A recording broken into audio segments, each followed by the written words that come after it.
Alright, here's the switch, the old switch, and you can see it's broken in half right there. But you can also see this line here where it sits underneath the airbag here. So we'll have to loosen that up. And then on the bottom, well, there's a connector, but on the bottom, you see that little tab is completely gone. Here's part of it that broke off, but the other part is still underneath the little nut here that the number 20 Torx machine screw comes through. So we'll have to get the old piece out and get the screw out and loosen up, if not remove the airbag. Alright, the battery's right up front, and just to be safe and make sure the airbag doesn't go exploding in my face, we will disconnect the battery. And yeah, it looks pretty straightforward. These two clamps are pretty easy. We'll take the negative off first, then the positive.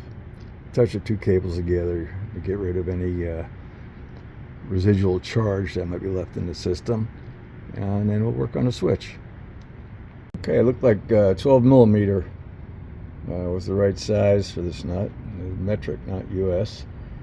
And yeah, put a little paper here underneath the clamp so it doesn't touch the terminal while I'm taking off the positive.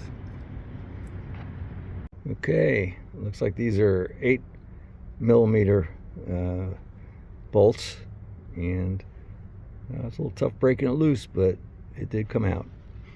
Okay, we got the airbag loose, and next we'll get the old switch out by removing this electrical connection. We have to depress that little plastic lock and then just pull. It should come out pretty easy. Okay, we got the old one out. We'll just go from here. And this machine screw coming in from the back side has a Torx 20 head, so we'll remove that so we can get that bracket in under where it belongs. And there it is, screw removed. We'll spray the contacts on the wiring connector and the new switch with some contact cleaner. Make sure we have good contact, and maybe even stick a little dielectric grease in the connector. Okay, have the replacement switch back in place. I've got the electrical connector back in, and the tab underneath the bracket there. And I'll put the Torx 20 machine screw back in, and hopefully that'll all settle in good, and then the airbag back.